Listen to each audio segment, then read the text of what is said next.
ይህ የምጽአቱ አዋጅ ነጋሪ አገልግሎት ወቅታዊና ዕለታዊ ወጎችን በማቅረብ ትንታኔ የምንሰጥበት የተለያዩ እንግዶችንም በመጋበዝ የምናቀርብበት መድረክ ነው።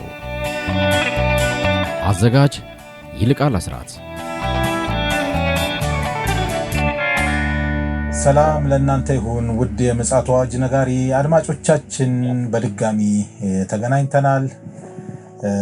በዚህ ምሽት እንግዲህ ከፓስተር አለማየሁ ነሞ ጋር ወቅታዊ በሆኑ ጉዳዮች ላይ ለመወያየት መስመር ላይ ተገናኝተናል። ዓለማችን እንግዲህ አሁንም በጣም የተለያዩ ክስተቶችን እያስተናገደች ትገኛለች። ከዓለማችን ዋና መገናኛ ብዙሃን በዋናነት እየዘገቡ ያሉትን ጉዳዮች ከመጽሐፍ ቅዱስ አንጻር የምንፈትሽበት ጊዜ ነውና እኛ ጋር መልካም ጊዜ እንዲሆንላችሁ እንመኛለን። በቀጥታ ወደ ፓስተር አለማየሁ ነሞ ይዣችሁ ሄዳለሁ። መልካም ጊዜ። እንዴት አመሸ ፓስተር? እንደምን አመሸ ወንድም ይልቃል። እግዚአብሔር ይመስገን። ቀን ላይ አንዳንድ መረጃዎችንም ማቀብለን ነበረ። አሁንም ደግሞ በርካታ መረጃዎች እጄ ላይ ያሉ፣ እነዛን ለአድማጮቻችን አጋራለን። እንግዲህ ምንድነው አሁን የዓለም ሚዲያ ሁለት ዋና ነገሮችን ይዘዋል። የመጀመሪያው ትራምፕና ፑቲን በቀደምነት ጠዋት ላይ ባስተላለፍነው ዜና ቀን ላይ ባስተላለፍነው ዜና አዲስ የሽግግር መንግስት መመስረት አለበት ወይም የሞግዚት መንግስት መመስረት አለበት፣ ከፑቲን ጋር መደራደር አንችልም፣ ምክንያቱም የጦርነቱ መንስኤ እሱ ራሱ ነው የሚለውን ከዘለንስኪ ጋር ማለት ነው። ከዘለንስኪ ጋር ፑቲን ከዘለንስኪ ጋር አንደራደርም፣ የጦርነቱ መንስኤ እሱ ስለሆነ በዩክሬን አዲስ መንግስት መመስረት አለበት የሚለውን ነገር መናገራቸውና እንደገና ደግሞ የዚህ ባህር ላይ የተኩስ አቁም ስምምነቱ የማዳበሪያ የእህል ሽያጭ እንደዚሁም ደግሞ የገንዘብ ማስተላለፊያ ስዊፍት እሱ እስካልተፈቀደልኝ ድረስ ለማቆም ይቸገራለሁ ያሉትን ነገር ፕሬዚደንት ዶናልድ ትራምፕ ምላሽ ሰጥተውበታል። ግን ምላሽ ሲሰጡ በንዴት እና በቁጣ ነው ምላሽ የሰጡት። ፑቲን ይሄን ማለቱ አላዶኛል። አልታመንም ነው ወይስ ምንድን ነው? አይደለም፣ ቅድመ ሁኔታ ማስቀመጣቸው ነው። የቅድመ ሁኔታ እና ፑቲን ይሄን ማለቱ በጣም አናዶኛል፣ አበሳጭቶኛልም ብለዋል። ቢሆንም ግን ወዳጄ ነው፣ ይሄንን እንትኑን ለውጦ ተግባራዊ ያደርጋል ብዬ አምናለሁ ብለዋል። ነገር ግን በአንድ ወር ጊዜ ውስጥ ወደ ሙሉ ተኩስ አቁም ስምምነት የማይመጣ ከሆነ በሩሲያ ጋር በሚናገዱ ሀገሮች ላይ ከ25 እስከ 50% ታሪፍ እምጥል መሆኔን ይወቁልኝ ብለዋል። እንግዲህ ይሄ ነገር ምንድነው? ነገሩን በጣም ትኩሳት አድርጎታል። እንግዲህ ከሩሲያ ጋር የሚናገሩት ዋናነት ቻይናና ህንድ ናቸው። ከፍተኛ ነዳጅ ነው የሚገዙት፣ እህልም ማዳበሪያም እንደዛው በከፍተኛ ሁኔታ ነው የሚገዙትና እነሱ ላይ የሚጥለው ማዕቀብ ምናልባት ቻይናና ህንድ ነዳጅ መግዛት ፊታቸው ወደ ሌላ ሊያዞሩ ይችላሉ። ይህ ደግሞ ራሽያ ሊጎዳ ይችላል የሚል ትንታኔ አለ። እንግዲህ ይህንን ደግሞ ይዘው አውሮፓውያኖች ያው ተኩሱን ጦርነቱን ማቆም አይፈልግም እሱ በፊትም ተናግረናል የሚል ነገር እነ ዘለንስኪም ደግሞ እየተናገሩ ነው ያሉት። ግን እንደዚህ እንዳለ የአሜሪካ ማለትም ፕሬዚደንት ዶናልድ ትራምፕ እና ፑቲን በቅርቡ ወይ ዛሬ ወይ ነገ በእነዚህ 3 ቀናቶች ውስጥ በስልክ ለመወያየት ቀጠሮ ተይዟል። እና ምንድነው እዛ ጋር ትኩሳቱ ምናልባት ተኩሱ የማይቆም ከሆነ ሌላ መዘዝ ደግሞ እንደይዞ እንዳይመጣ የተፈራበት ነገር አለ። ምክንያቱም ራሽያ ተኩሱን በማቆም ብቻ አይደለም፣ ተኩሱ ከቆመ ደግሞ መናገዷን ያው የጥቁር ባህር ነፃ ቀጠና ስለሆነ ማዳበሪያ፣ ስንዴ፣ ብረቶቿን ማጓጓዝና መነገድ ትፈልጋለች። አሁን ለዚህ ዋስትና አልተሰጣትም፣ ግን እናየዋለን ነው የተባሉት። ዶናልድ ትራምፕ ያሉት ምንድነው እናየዋለን የሚል ነው። ምናልባት እንደው ልብ ብለህ ከሆነ እርግጠኛ ነኝ ባለፉት ቀናቶች የነካካ ነው ይመስለኛል የአውሮፓ ህብረት አንድ ያወጣው አስቸኳይ መልእክት እንግዲህ ኦልሞስት ለ475 ለሚሆን 475 ሚሊዮን ለሚሆን አውሮፓውያን አስቸኳይ መልእክት ተላልፏልና እንደው ይሄ የአስቸኳይ መልእክት ይዘት ፑቲንን ወደኋላ የሳበው ይሆን እንዴ? አይመስለኝም። እሱን በነገው ፕሮግራማችን ላይ በስፋት ይዘነው እንመጣለን ብዬ አስባለሁ። እሱ ሌላ እቅድ ነው፣ ሌላ አስደንጋጭ ነው። ምናልባትም የሶስተኛው ዓለም ጦርነት ሊቀሰቅስ የሚችል ጉዳይ ነው ተብሎ ይታሰባል። ግን እሱን እስቲ እናጠናክረውና ገና ዜናው ሙሉ ለሙሉ መግለጫ ተሰጠ ተባለ እንጂ መግለጫው በምን ላይ እንዴት ምን ሁኔታዎችን ያካተተ ነው የሚባለው ዝርዝር ነገሮቹ ግልጥ ብለው አልወጡም። እንተው ብሎ ሲወጣ በነገው ዕለት መረጃውን አጠናክረን ለአድማጮቻችን ይዘን እንመጣለን። ነገር ግን አሁን በሁለቱ መካከል ያለውን ነገር ነው በጣም እየተካረረ የመጣው። ይሄው ምንድነው ሌላው እየተካረረ በጣም የመጣ ጉዳይ አለ። ዛሬ ቢቢሲ፣ ሲኤንኤን፣ አልጀዚራ፣ ፎክስ ኒውስ፣ አረብ ገልፍ ኒውስ እና የገልፍ ኒውስም ሌሎችም የዘገቡት ጉዳይ አለ። እሱ ምንድነው በአሜሪካ አሁን ኢራንን ለመምታት መዘጋጀቷን ነው። ቀን ላይ ጨረፍ አድርገው ነበረ የጦር መርከብ ተሸካሚዎች፣ የጦር ታዋቂዎች እና ትልልቅ እነዚህ ክሩዝ ሚሳኤል ተሸካሚዎች ዳጎ ጋርሻ ደሴት ደርሰዋል። አንዱ ጋርስ መሀል ላይ ያለው ማለት ነው። ከዛ ደርሰዋልና ምንድነው አሁን አሜሪካ ከዚህ በፊት የሁለት ወር ማስጠንቀቂያ ነበር የሰጠችው። በሁለት ወር ጊዜ ወደ ስምምነት ምንድነው ወደ ኑክሌር ድርድር ባትመጣ ከሆነ እርምጃ እንወስዳለን ነበር ያሉት። አሁን ግን ያ ምንድነው ወደ 2 ሳምንት ነው የቀረጉት።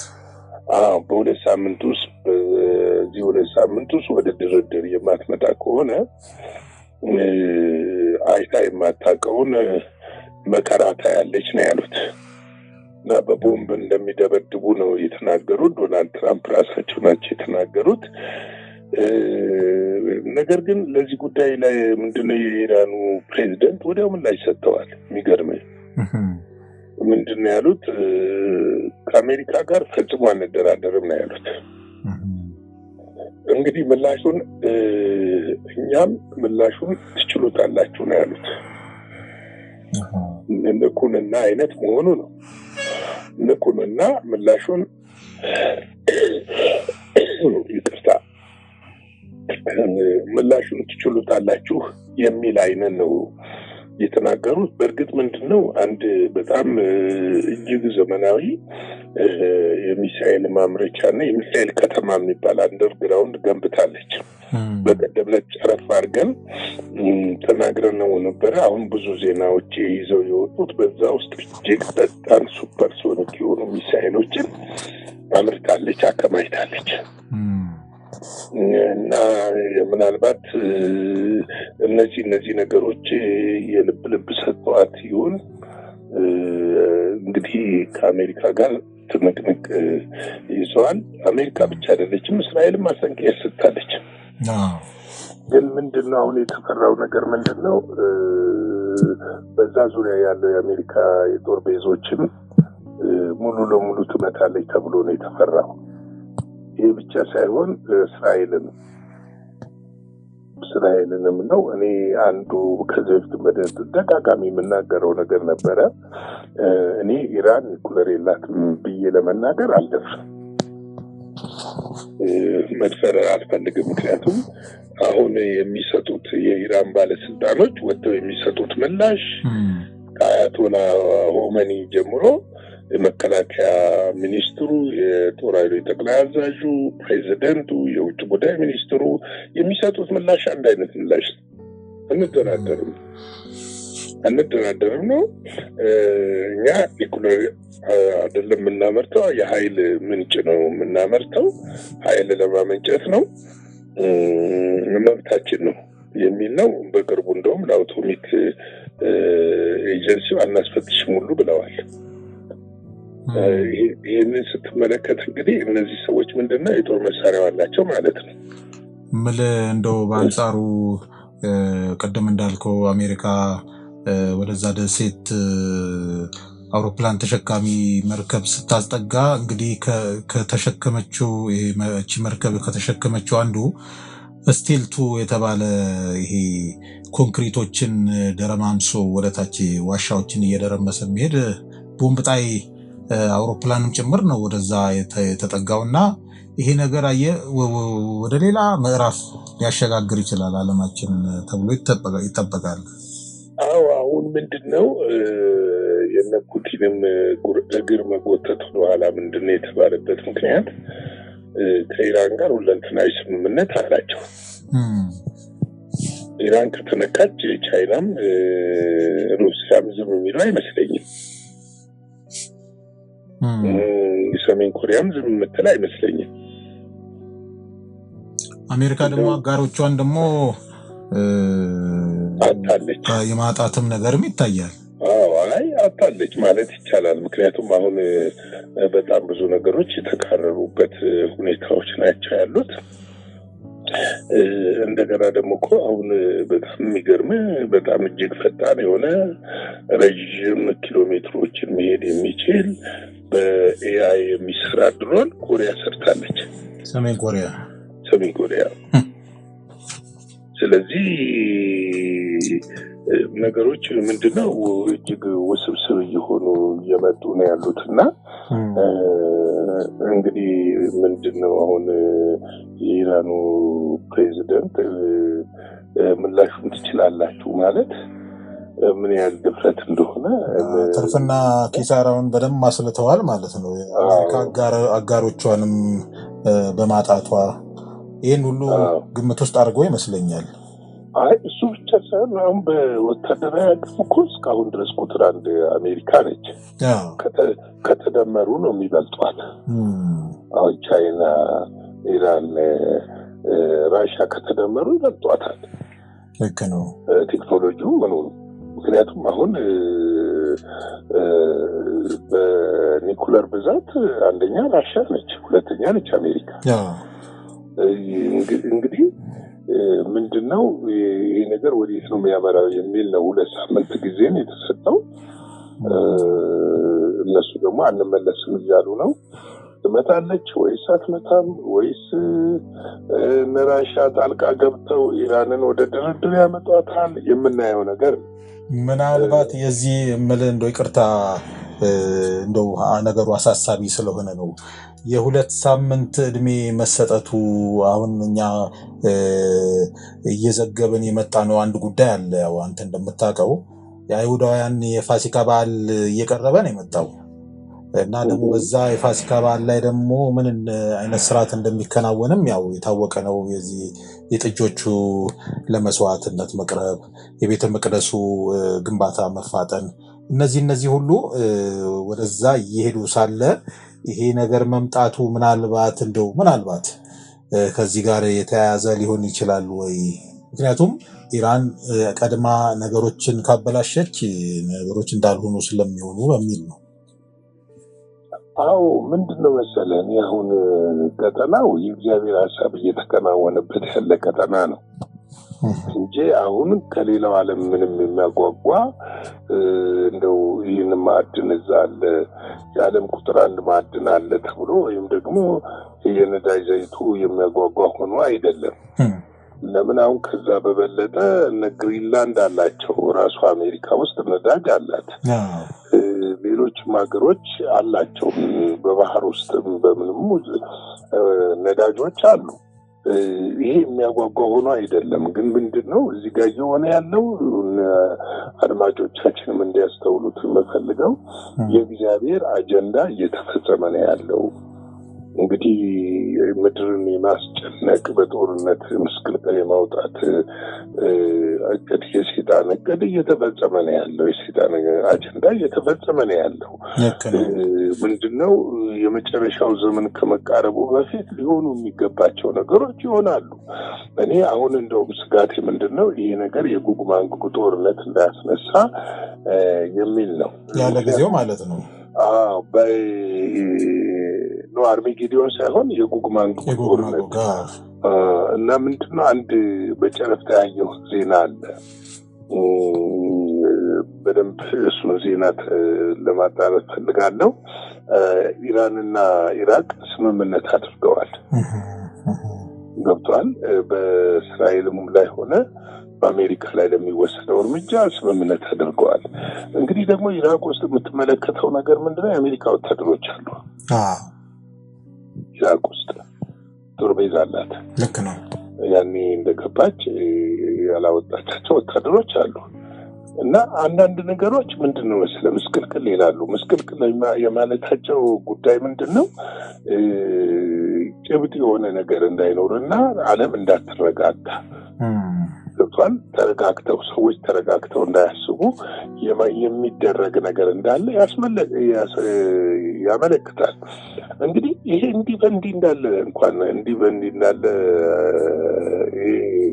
በዚህ እንዳለ ሀውቲ የየመኑ ሀውቲ ቀይ ባህር ላይ የአሜሪካንን የጦር መርከብ መጥቷል በዛሬው ዕለት እና እንደውም የማለዳ ላይ ነው የቤንጎሪዮንም አየር ማረፊያን መጥቷል። አልተመታም ነው ያለችው እስራኤል። ተደጋጋሚ ጥቃት ነው።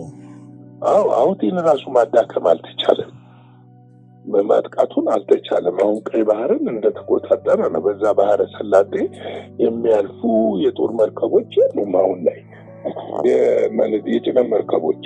ምክንያቱም በጣም ስጋት ነው ያለው፣ ቀጠናውን ረብሾታል። እና አሁን ደግሞ ከኢራን ጋር የሚጀመር ከሆነ ቀጠናው ምን ያህል እንደሚረበሽና እንግዲህ ምን ያህል ጉዳት እንደሚደርስ ያመላክታል። አሁን በደንብ ነው የሚያመላክተው እንጂ እና ይህን ነገር ምንድነው ትኩረት ሊሰጠው የሚገባ ጉዳይ እንደሆነ እንመለከታለን። እንግዲህ በእንዲህ እንዳለ የእግዚአብሔር ቃል ምንድን ነው የሚለው? ለእኛ ምንሆን አሁን ወደኛ ነው መምጣት ያለብን፣ እኛ ራሳችንን ነው መመልከት ያለብን። በምድር ላይ እግዚአብሔር ያስቀመጠን ድነን እንድንቀመጥ ወይም ደግሞ ያለ ስራ እንድንቀመጥ ዝም ብለን እሑድና የሆነ ቀን ይህን ቸርች እያመለክን እንድንመጣ አይመስለኝም። ቤተክርስቲያን በጣም ትልቅ ስራ ይጠብቃታል። ምክንያቱም አካሉን አንድ የማድረግ ስራ ይጠብቃታል። ህዝቧን የማጠናከር የወንጌል ስርጭት ስራ፣ ትውልድን የማዳን ጉዳይ ይጠብቃታል። ብዙ ነገር ይጠብቃታል ብዬ አስባለሁ። ስለዚህ እግዚአብሔር ቃል ምን ይላል መሰለ? በመጠራታችሁ ይላል።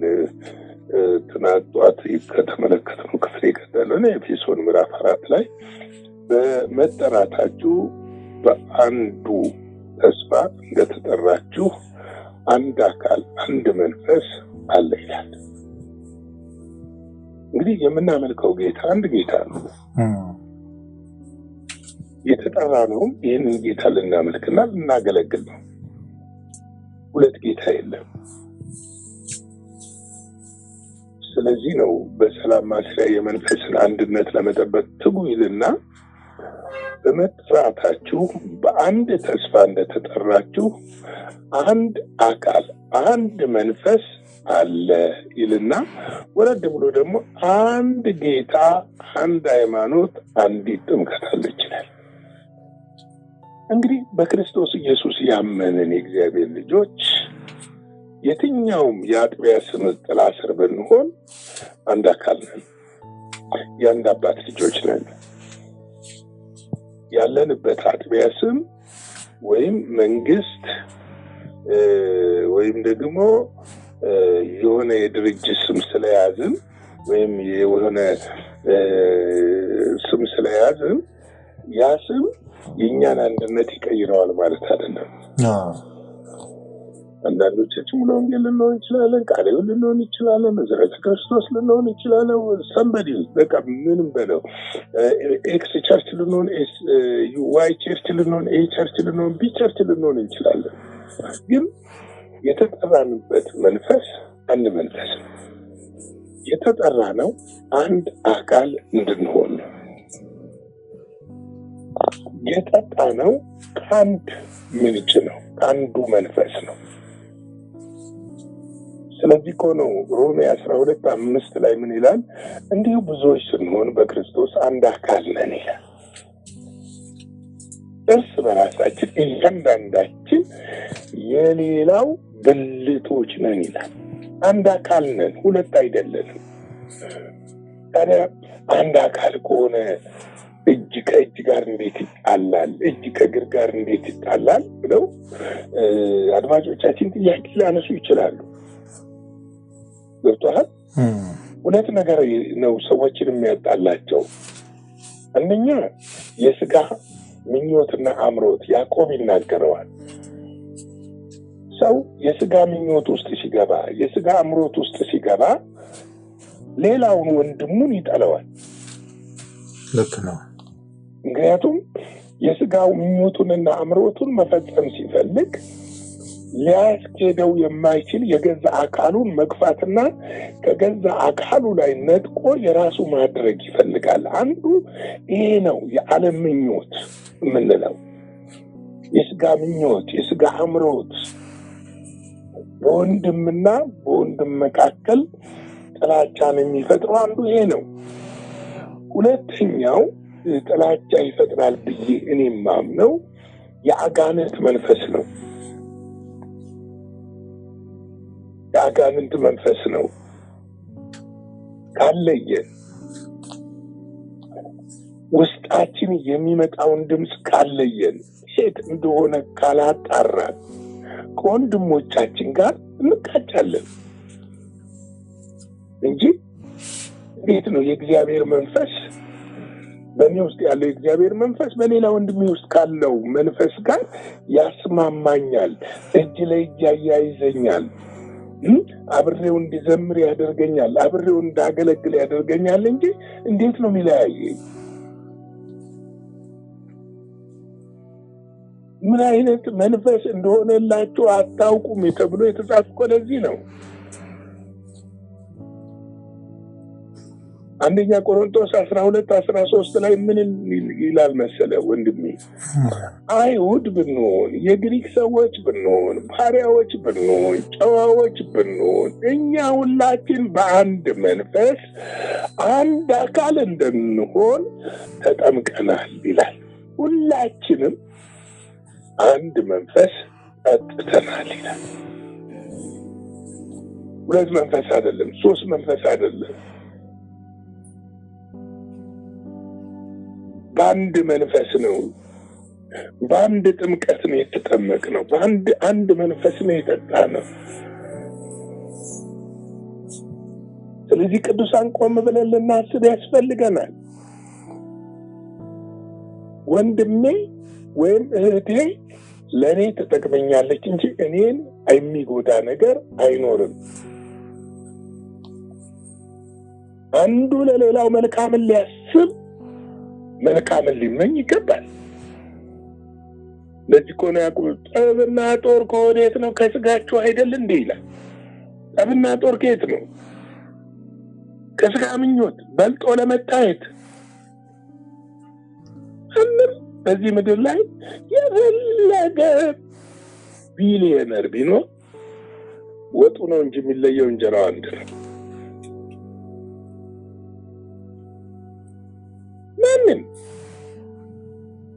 ማንም ይዞ ዛሬ የሚጣላበትን ይዞት የሚሄድ ማንም የለም። ግን ብንያያዝስ፣ ግን ብንተባበርስ፣ ግን ብንደጋገፍስ ትውልድን ማዳን እንችላለን።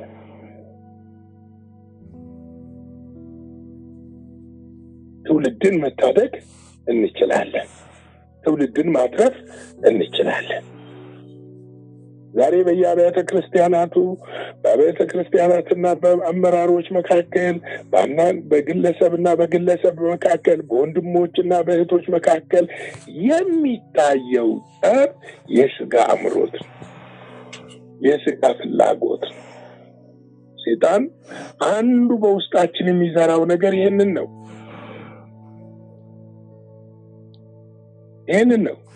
ግን ቆም ብለን ብናስብ ተካፍለን ብንበላ አይጎልም፣ ብንተሳሰብ አይጎልም። እንደውም የበለጠ የተትረፈረፈ የእግዚአብሔር በረከት ይፈስብናል እንጂ አይጎልብንም። ስለዚህ ወገኖቼ የተቀበልነው አንድ መንፈስ ነው። ሁላችን አንድ መንፈስ ጠጥተናል። ሁላችን በአንድ መንፈስ አንድ አካል እንድንሆን ተጠምቀናል። ስለዚህ እርስ በራሳችን እንያያዝ፣ እርስ በራሳችን እንዋደድ፣ ክፉና የክፉን ሐሳብ እንቃወም። በሁለት ሰዎች ጠብ አትራፊ ለመሆን አንሩጥ። ለማስታረቅ ለማስማማት እንሩጥ። መጽሐፍ የሚያስታርቅ ብፁዕ ነው ይላልና። ስለዚህ የመንፈስ አንድነትን እንጠብቅ። ጌታ በእርግጥ ይረዳናል። ጸጋው ከኛ ጋር እንዳለ አምናለሁ። የክርስቶስ ጸጋ ሁላችንን ያግዘናል። ስለዚህ በዚህ ምሽት ይሄንን እላለሁ። እንግዲህ እንደተለመደው ላይክ፣ ሼር፣ ሰብስክራይብ አድርጉ። ለብዙዎች እንዲደርስ ከኛ ጋር አብራችሁ በፍጹም ትህትናና በፍጹም ፍቅር እለምናችኋለሁ። አብረን እናገልግል እግዚአብሔርን ወንጌል እላለሁ። ዘመኑ ስላለቀ አብረን እንትጋላለሁ። እንግዲህ በገንዘባችሁ ማገልገል የምትፈልጉ ወንድሞች እህቶቻችን ውጭም በአገር ውስጥም ያላችሁ አብራችሁን እንድታገለግሉ በጌታ ፍቅር እጠይቃችኋለሁ። የጌታ ጸጋ ሰላም ከእናንተ ጋር ይሁን። ሻሎም። እግዚአብሔር አብዝቶ ይባርክ ፓስተር። በየቀኑ እንግዲህ ስለሚፈሰው ስለዚህ ድንቅ መልእክትና እንዲሁም ደግሞ ያጠናከርክልን ስለምታመጣለን መረጃዎች እግዚአብሔር አብዝቶ ይባርክ። ቃሉ እንደሚለን እንግዲህ ቀኖቹ ክፉዎች ናቸውና ዘመኑን ዋጁ ስለሚል እኛም የበኩላችንን ሚና እየተጫወትን ነን ብለን እናምናለን። ምክንያቱም መዝገባችን በላይ በሰማይ ስለሆነ ለዛኛው መስራትና መትጋት እጅግ ብልህነትና ማስተዋል ነው ብዬ አምናለሁ በግሌ። ስለዚህ ለወገኖችም ይሄው ምክር ይጠቅማል በማለት እንግዲህ በመጠኑም ቢሆን መልእክታችንን ለማስተላለፍ ጥረት እያደረግን እንገኛለን። እንግዲህ ወገኖች ሆይ ፓስተር በጣም ጠለቅ ያለ መልእክትን ያስተላለፈልን፣ ልብ ብለን ማስተዋል አለብን። በየትኛው ጎራ እንዳለን ራሳችንን መመርመር እንዳለብን የሚያመላክት ነውና ስለዚህ ስለመጣው መልእክትና መረጃ እግዚአብሔርን እናመሰግናለን። የዛሬው ምሽት መረጃና መልእክቴን ይመስላል። እንደ እግዚአብሔር ፈቃድ ደግሞ በነገው ዕለት ደግሞ አዳዲስ መረጃዎችን እንዲሁም ደግሞ ከማያልቀው የእግዚአብሔር ገበታ ፓስተር ደግሞ መልእክቱን ያስተላልፍልናል። እስከዚያው ድረስ የእግዚአብሔር ምሕረት፣ ቸርነት፣ ጸጋ ከእያንዳንዳችን ጋር እንዲሆን እንመኛለን። ከዚህ ከምፅዓቱ አዋጅ ነጋሪ አገልግሎት እንግዲህ የዛሬውን በዚህ እንፈጽማለን። መልካም ምሽት፣ መልካም አዳር ይሁንላችሁ። ሰላም ሁኑ። አዘጋጅና አቅራቢ ይልቃል አስራት ነበር። ለዛሬ ያዘጋጅንላችሁ ይህንን ይመስላል። በሌላ ጊዜ በሌላ ርዕሰ ጉዳይ እንገናኛለን። የምፅዓቱ አዋጅ ነጋሪ አገልግሎት። መልካም ጊዜ